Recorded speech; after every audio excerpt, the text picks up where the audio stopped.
Welcome to InfoStream, your daily current. Unsure what to listen to? Turn to us for today's headlines. Stay informed. Justice Department faces criticism over Epstein files release. The Justice Department is under scrutiny regarding the release of Epstein-related documents. U.S. intensifies pressure on Venezuela through oil interdictions and escalating confrontation. The United States is increasing pressure on Venezuela through oil actions and heightened conflict. Ukrainian men risk death to evade military service. Ukrainian men are risking death to avoid military conscription. Trump unveils Trump-class battleship fleet amid naval buildup. Donald Trump has launched a fleet of warships named Trump-class. The U.S. pauses offshore wind projects amid national security concerns. National security worries have halted offshore wind development. Federal government sues D.C. over gun control measures. The federal government is suing Washington, D.C. over gun control policies. MAGA movement voices Diverge. Jennings, Vance, and GOP candidates express support for Trump's vision. Disagreements are emerging within the MAGA movement regarding Trump's agenda. 60 Minutes segment leak sparks controversy and debate. A leaked 60 Minutes segment is causing controversy and discussion. Malian conflict and Laos ferry disaster.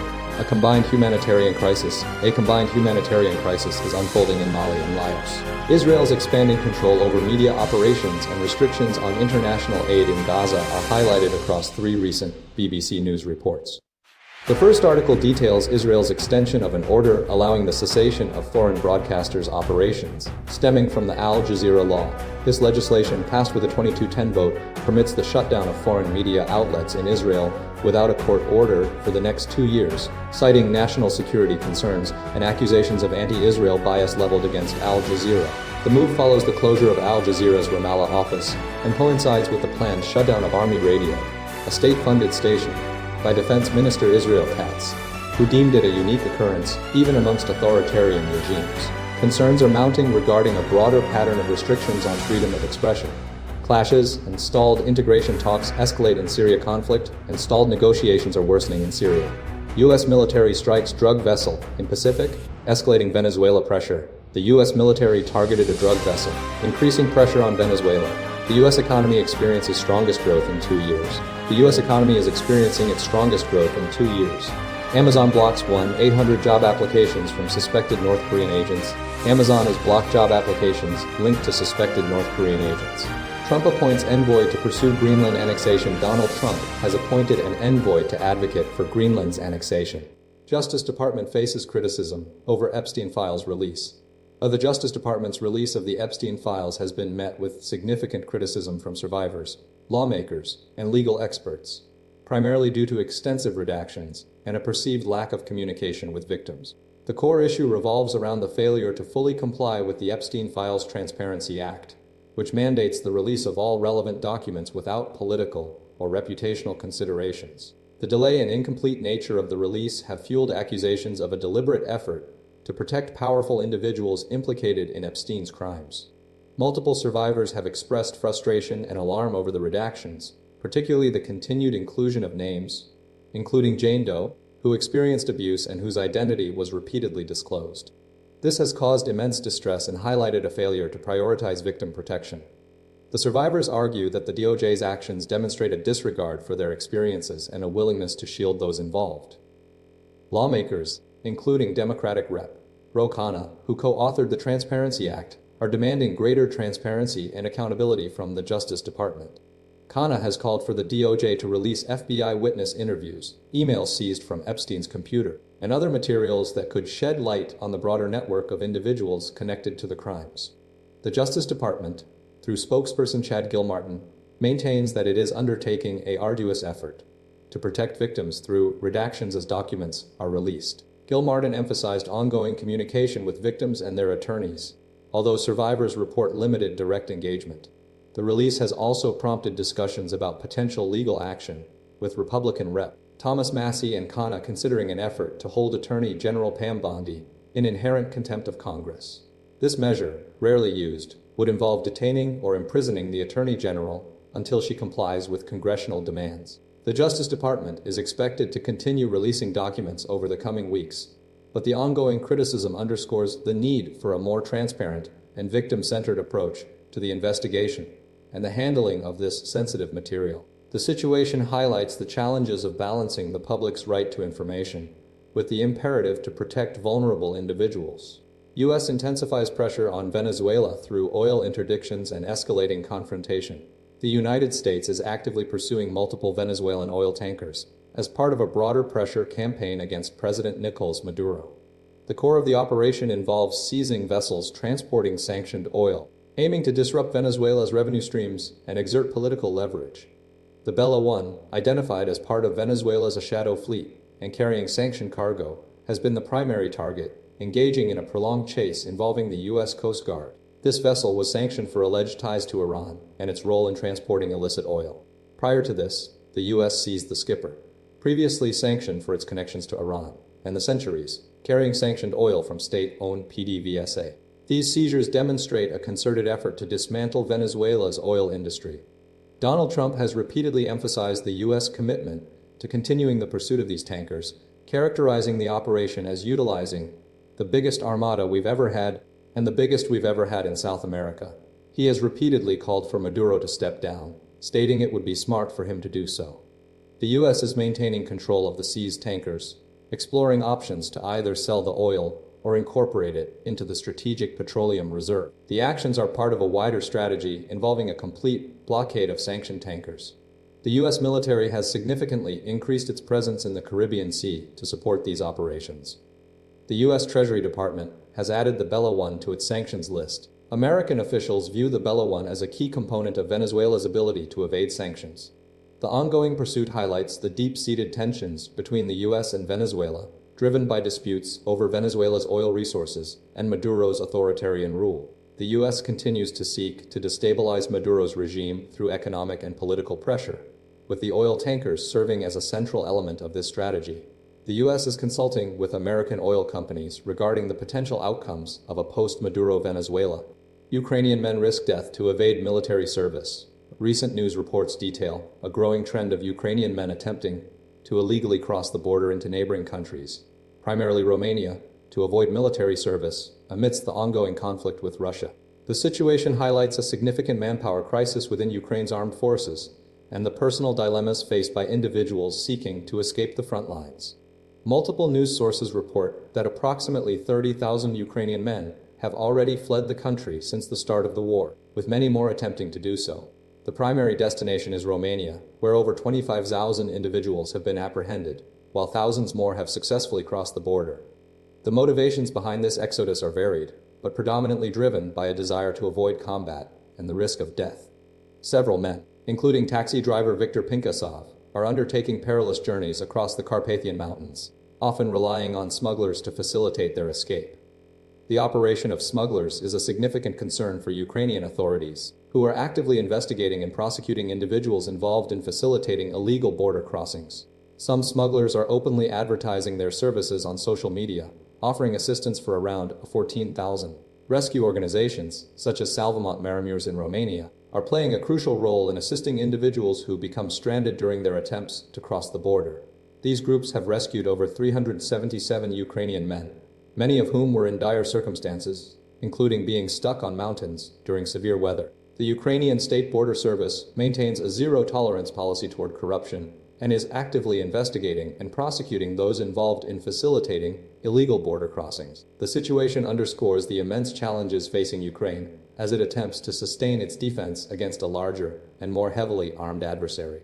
The exodus of men seeking to avoid military service represents a significant disruption to Ukraine's war effort and raises questions about the long-term implications for the country's future. Trump unveils Trump-class battleship fleet amid naval buildup. President Donald Trump formally announced the development of a new Trump class of Navy battleships during a press event at Mar-a-Lago, emphasizing their role in maintaining American military supremacy and reviving the U.S. shipbuilding industry. The ships, slated to be the cornerstone of the Golden Fleet, will feature advanced weaponry including hypersonic missiles, electric rail guns, cruise missiles, and sophisticated lasers, reflecting Trump's aesthetic preferences and aiming to intimidate America's adversaries. Initially, 2 ships will be constructed, followed by 8 more, ultimately leading to a fleet of 2025 vessels. The battleships, designed to weigh between 30,000 and 40,000 tons, will be built within the United States. Trump stated his intention for them to be AI-controlled, though details remain scarce. He also expressed dissatisfaction with the aesthetic design of existing U.S. Navy ships, demanding a more visually appealing and intimidating appearance. Simultaneously, the U.S. Navy is engaged in a significant naval buildup in the Caribbean Sea, primarily targeting Venezuelan President Nicolas Maduro and his regime's oil revenues. Recent actions have included the interception of 2 oil tankers off the Venezuelan coast, with the Coast Guard currently pursuing the tanker Bella 1. The naming convention for the new Battleship class is also noteworthy. The first ship of the class, as is traditional, will be named after the president. Initial plans suggest the first ship will be named USS Defiant. The announcement comes amidst escalating tensions in the region. The U.S. Navy's actions are directly linked to the ongoing efforts to exert pressure on Maduro's government, highlighting the strategic importance of the Caribbean Sea. The development of the Trump-class battleships represents a substantial investment in naval capabilities and underscores the administration's commitment to projecting American power globally. The initiative aims to modernize the U.S. Navy and address perceived deficiencies in its existing fleet, aligning with Trump's priorities and vision for national security. The U.S. pauses offshore wind projects amid national security concerns. The U.S. government, under the Trump administration, has initiated a pause on all large-scale offshore wind projects currently under construction, citing unspecified national security risks. This action, impacting projects in the Atlantic Ocean off the coasts of New York, Virginia, Massachusetts, Rhode Island, and Connecticut, marks a significant escalation in the administration's opposition to renewable energy development. The primary concern revolves around potential radar interference and light reflectivity from wind turbines, which could disrupt military operations and create false targets.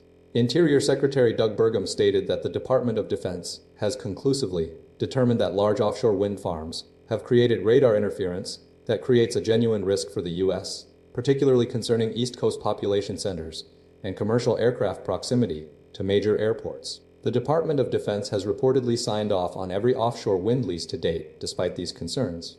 The move has drawn criticism from various sectors. Clean energy groups and the National Ocean Industries Association expressed concern over potential job losses and investment setbacks. The Oceanic Network, representing offshore wind companies, highlighted a decade-long collaboration with the Department of Defense to address these issues. Critics argue that the administration's actions are driven by personal preference rather than genuine security concerns. Virginia Sen's Mark Warner and Tim Kaine, along with Rep. Bobby Scott, have expressed frustration over the lack of transparency and justification for the sudden pause, particularly given the president's long-standing opposition to offshore wind. The projects, including a massive Virginia wind farm nearing completion, were slated to deliver significant electricity to the grid, particularly to meet the growing energy demands of data centers and address regional electricity shortages. The Virginia offshore wind farm is 60% complete and would provide over 2 gigawatts of power. Despite these concerns, the Trump administration has also explored alternative energy sources, notably Pennsylvania natural gas for New England states. The situation highlights a broader debate about energy policy, with implications for renewable energy development, grid infrastructure, and regional electricity markets. The pause represents a significant challenge for the offshore wind industry and raises questions about the future of renewable energy investments in the United States. Federal government sues D.C. over gun control measures of the federal government, spearheaded by the Trump administration, is engaged in a legal battle with Washington, D.C., over the district's gun control regulations, primarily focusing on restrictions placed on semi-automatic firearms. The Justice Department initiated a lawsuit, naming the Metropolitan Police Department and outgoing Chief of Police Pamela Smith as defendants, arguing that these restrictions violate Second Amendment rights. This action follows a similar lawsuit filed against the U.S. Virgin Islands alleging obstruction of gun ownership rights. The core of the dispute centers on D.C.'s prohibition of registering ownership of AR-15 rifles and other fast-loading semi-automatic weapons. The Justice Department contends that these bans are unconstitutional, citing the 2008 Heller Supreme Court decision, which affirmed an individual's right to possess firearms in common use today. Lawyers for the Justice Department emphasize that the F. Heller ruling supports the legality of owning firearms like the Colt AR-15, a widely popular weapon. D.C.'s current regulations require gun owners to register their weapons and complete safety training, alongside restrictions on carrying firearms outside of the home and limitations on public carrying. The administration argues that these measures unfairly target commonly used firearms and fail to consider whether they are in common use today. The The lawsuit asserts that DC's regulations impose criminal penalties on unregistered firearms and deny law-abiding citizens the ability to possess legally used weapons. The Justice Department's legal argument references the Heller case, noting the court's reasoning about the Second Amendment, conferring an individual right to keep and bear arms. However, the administration acknowledges that this right is not unlimited, echoing the caveat included in the Heller ruling. The administration's legal challenge leverages the 1994 federal crime law as a basis for jurisdiction, aiming to overturn DC's gun control policies. The Metropolitan Police Department has declined to comment on the ongoing litigation. The administration's suit does not name individual plaintiffs from Washington, D.C. Differing from the Heller case, the administration's strategy aims to challenge the district's regulations based on constitutional interpretation and federal law. MAGA movement voices diverge. Jennings, Vance, and GOP candidates express support for Trump's vision. Recent commentary from prominent figures within the Republican Party highlights a complex and evolving landscape surrounding support for Donald Trump and his Make America Great Again (MAGA) movement. Scott Jennings, a conservative commentator, recently asserted that Nick Fuentes, a controversial figure within the far-right movement, would fundamentally dismantle the MAGA movement if given control. Jennings' statement suggests a concern regarding the direction of the movement and a potential for radical elements to dominate its trajectory. This observation reflects a broader anxiety within some conservative circles about the movement's future. Senator Vance similarly expressed a rejection of the need for purity tests within the MAGA movement. Vance's position indicates a desire for inclusivity and a broader base of support, signaling a departure from the more stringent ideological requirements previously associated with certain factions of the movement. He emphasizes the importance of appealing to a wider spectrum of voters. Furthermore, the endorsement of Trump's slogan, "Make America Great Again," by a New York GOP gubernatorial candidate underscores the enduring power of this message. The candidate's explicit support demonstrates that the core tenets of Trump's political platform continue to resonate strongly with a significant portion of the Republican electorate. This sentiment reinforces the continued relevance of Trump's policies and vision for the country. The diverse viewpoints presented, Jennings' critique of Fuentes, Vance's call for inclusivity, and the candidate's slogan support collectively paint a picture of a movement grappling with internal divisions, while simultaneously maintaining a powerful base of loyal supporters. The ongoing debate reflects a struggle to define the MAGA movement's future and its relationship with the broader Republican Party. 60 Minutes segment leak sparks controversy and debate. A significant controversy erupted surrounding CBS News' planned 60 Minutes segment investigating allegations of abuse at the Terrorism Confinement Center, SICI, OT in El Salvador, a facility housing Venezuelan men deported by the Trump administration. The segment, spearheaded by Sharon Alfonsi's team, faced multiple setbacks and ultimately gained widespread attention through an unintentional Canadian broadcast. Initially, CBS editor-in-chief Barry Weiss decided to shelve the story, citing concerns about a lack of interviews with Trump administration officials and a desire to include principal voices on camera. This decision sparked internal criticism, with Alfonsi noting government officials' refusal to be interviewed as a tactical maneuver designed to kill the story. The story's pre-planned episode was shipped to Global TV in Canada, and subsequently, an altered version was inadvertently posted on Global TV's app, leading to its rapid dissemination across social media platforms like Reddit and Bluesky. Viewers quickly shared clips, and figures like George Conway urged others to do so. CBS's content protection team subsequently initiated copyright takedown orders. CBS staffers viewed the accidental broadcast as a positive development, believing Alfonsi's report to be excellent and deserving of airing. However, Weiss's decision was perceived by some as politically motivated, fueled by a desire to include interviews with administration officials. Alfonsi's team had attempted to secure interviews, but were repeatedly denied. The segment itself documented allegations of torture, sexual and physical abuse endured by detainees, supported by a Human Rights Watch report. The segment featured sound bites from President Trump and Homeland Security Secretary Kristi Noem, but primarily focused on the experiences of the deported Venezuelan men. Human Rights Watch representative Philip Balopian expressed concern about the potential pressures on press freedom, particularly given the circumstances surrounding the story's suppression. Despite the initial controversy, the segment's core findings, detainees subjected to systematic torture in a harsh prison, remained firmly established, highlighting a critical issue of human rights and government accountability. The incident underscored ongoing debates about journalistic independence, government access to media, and the pursuit of truth in sensitive political contexts. Malian conflict and Laos ferry disaster, a combined humanitarian crisis. A severe humanitarian crisis is unfolding in the Democratic Republic of Congo, DRC, alongside a tragic maritime disaster in Laos. The DRC situation is characterized by ongoing violence, primarily involving the M23 rebel group, displacing hundreds of thousands and creating dire conditions for refugees. Nearly 90,000 Congolese have fled to Burundi, facing cramped camps with limited food and water access. Medical charity MSF reports treating an average of 200 people daily, witnessing widespread distress and birth complications. The WFP is increasing aid to over 210,000 displaced individuals, supporting arrivals with hot meals and acknowledging the collapse of essential services like healthcare and education. The U.S. brokered a peace deal between Congolese and Rwandan governments, though Rwanda's alleged support for the M23 remains disputed. Simultaneously, a ferry disaster occurred in Laos, involving a tourist vessel traveling from Huaizhe to Luang Prabang. The 118 tourists and 29 locals on board capsized after striking underwater rocks near the Tamting Pako caves. Initial reports indicate only 3 people survived. Chaos ensued with passengers screaming for help and children crying. The vessel carried a maximum of 15 life jackets, deemed insufficient. Rescue efforts involved multiple boats, with some passengers inadvertently worsening the situation by shifting weight and accelerating the sinking. Tragically, the bodies of a woman, Penny Her, and her 1-year-old child were recovered. Several passengers were rescued, but others faced a perilous struggle, highlighting the vulnerability of those caught in the disaster. The incident underscores the risks associated with tourism in the region and the challenges faced by rescue operations in remote areas. Both crises demand urgent international attention and support to address the immediate needs of affected populations. Israel's expanding control over media operations and restrictions on international aid in Gaza are highlighted across 3 recent BBC News reports.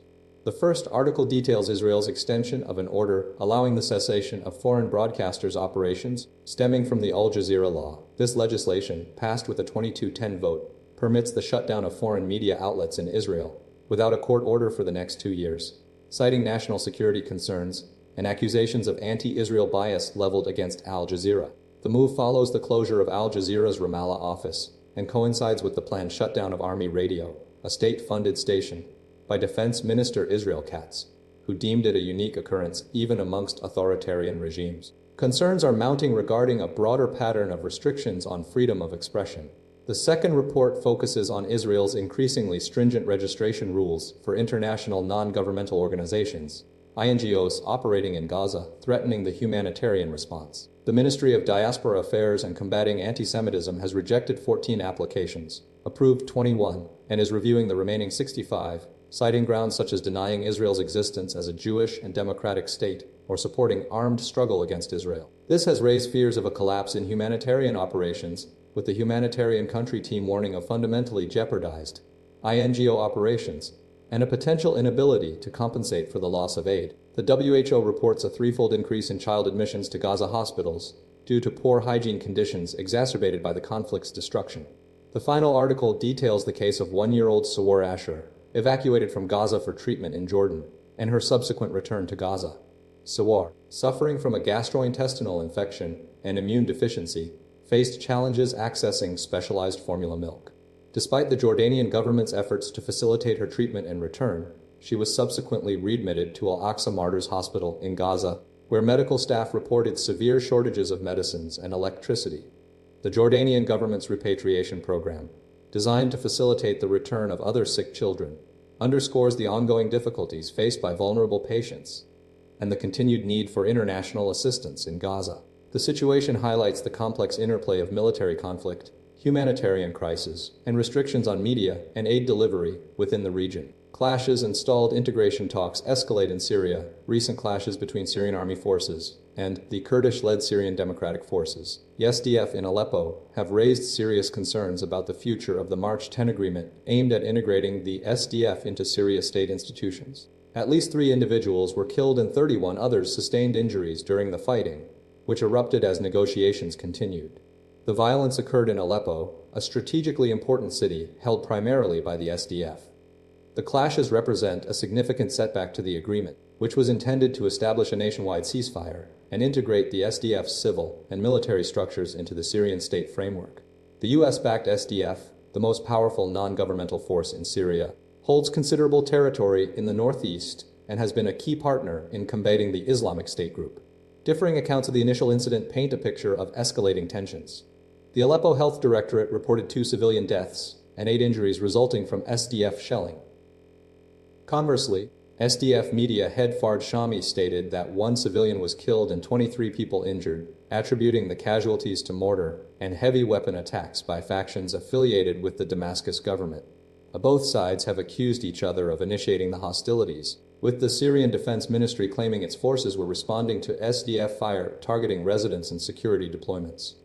Following the clashes, both the Syrian Defence Ministry and the SDF announced a halt to attacks, citing ongoing de-escalation efforts. Syrian Foreign Minister Asad Hassan al-Shaibani criticized the SDF's lack of seriousness regarding the agreement, noting Damascus recently presented a proposal for advancement. Turkey's Foreign Minister Hakan Fidan, who visited Damascus, expressed support for the talks and emphasized the necessity of dialogue and reconciliation for Syria's stability. He warned that alternative approaches would jeopardize Syria's security, citing the SDF's apparent lack of progress. Turkey's long-standing opposition to the SDF, fueled by concerns about its links to the Kurdistan Workers' Party, PKK, a designated terrorist organization, continues to complicate the integration process. The situation highlights the deep divisions within Syria and the challenges to achieving a lasting resolution to the conflict. The resumption of calm is fragile, and the future of the integration talks remains uncertain. U.S. military strikes drug vessel in Pacific. Escalating Venezuela pressure. The United States military conducted a lethal kinetic strike against a low-profile vessel, suspected of trafficking drugs in the eastern Pacific Ocean on Monday, resulting in 1 fatality, according to U.S. Southern Command SUHCAM. This action, part of Operation Southern Spear, marks the 106th death associated with strikes against suspected drug boats within the campaign, a strategy initiated by the Trump administration. Previous strikes last week resulted in the deaths of 5 individuals. Those killed are officially designated as unlawful combatants, allowing for military action without judicial review, based on a classified Justice Department finding. The strikes are interwoven with a broader U.S. pressure campaign against Venezuela, fueled by accusations of stolen U.S. assets, including oil and land. President Trump recently ordered a total and complete blockade of sanctioned oil tankers attempting to access or depart Venezuela. This blockade has already led to the interception of 2 tankers off the Venezuelan coast this month, alongside a significant naval and troop buildup in the Caribbean. Responding to the latest incident, Venezuelan President Nicolás Maduro condemned the U.S. military deployment as a direct threat involving the use of force, and criticized the attacks on vessels in both the Caribbean and Pacific, labeling them a systematic practice of lethal force outside international law. Maduro further asserted that the U.S. naval blockade would disrupt global energy supplies. Trump, during a Monday press conference, reiterated his demand for Maduro's resignation, stating that the U.S. possesses the biggest armada, the biggest we've ever had, and the biggest we've ever had in South America, and that Maduro could do whatever he wants. The U.S. continues to maintain a substantial military presence in the region, signaling a sustained commitment to exerting influence over Venezuela's affairs and combating illicit activities. The ongoing situation highlights a complex geopolitical landscape involving accusations of wrongdoing, military intervention, and the potential for escalating conflict. The U.S. economy experiences strongest growth in 2 years. The United States economy demonstrated robust growth during the 3 months leading up to September, achieving an annual rate of 4.3%, a significant increase from the previous quarter's 3.8%. This accelerated expansion represents the strongest growth observed in the country over the past 2 years, exceeding analysts' initial expectations of approximately 3.2%. The report's release followed a delay caused by the U.S. government shutdown, offering a clear picture of an economy navigating considerable challenges. Key drivers of this growth included a surge in consumer spending, rising at a rate of 3.5% compared to 2.5% in the prior quarter, despite a softening job market. Households increased their expenditure on healthcare services. Simultaneously, imports, which negatively impact growth calculations, continued their downward trend, largely due to tariffs implemented earlier in the year. Conversely, exports experienced a remarkable rebound, increasing by 7.4%, a vital factor in bolstering economic expansion. Government spending also contributed to the growth, fueled primarily by increased defense expenditures. This growth partially offset a slowdown in business investment, particularly in areas like intellectual property, and a housing market facing difficulties due to high interest rates. which are contributing to affordability issues and supply chain constraints. The resilience of the economy has been noted by economists, with Aditya Babe of Bank of America describing it as very, very resilient and predicting continued momentum.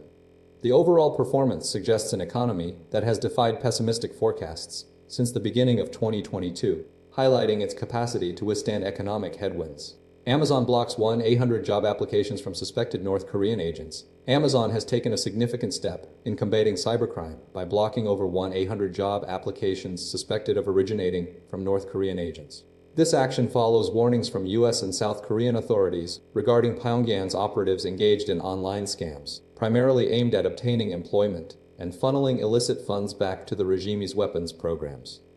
The rise in applications, nearly a third increase in the past year, prompted this decisive response.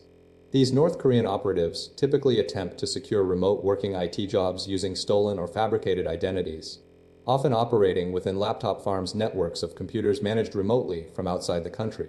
Amazon utilized a multifaceted approach combining artificial intelligence, AI tools, and manual staff verification to scrutinize applications. Sophisticated fraud techniques are being employed, including the hijacking of dormant LinkedIn accounts through leaked credentials, targeting genuine software engineers to bolster their credibility. The Department of Justice (DOJ) has been actively investigating these schemes, uncovering 29 illegal laptop farms operated by North Korean IT workers across the United States. These farms utilize stolen or forged American identities to facilitate employment for North Korean nationals. A woman from Arizona was recently sentenced to over 8 years in prison for running a laptop farm that generated more than $17 million in illicit gains for Pyongyang. Several U.S. brokers have also been indicted for assisting in securing jobs for these North Korean operatives. Amazon's proactive measures highlight the growing threat of cybercrime and the importance of vigilance in verifying job applications. The company's strategy emphasizes the use of technology and collaboration with law enforcement to mitigate the risks posed by these sophisticated fraud schemes. The ongoing investigations and legal actions demonstrate a concerted effort to disrupt North Korea's financial activities and protect American businesses and individuals. Trump appoints envoy to pursue Greenland annexation. Donald Trump has ignited a diplomatic row by appointing Jeff Landry, the governor of Louisiana, as the U.S.'s special envoy to Greenland. This move reflects Trump's persistent ambition to annex the Arctic territory, a semi-autonomous region within the Kingdom of Denmark. Landry, in a post on X, stated his intention to make Greenland a part of the U.S., a declaration that has deeply angered Copenhagen.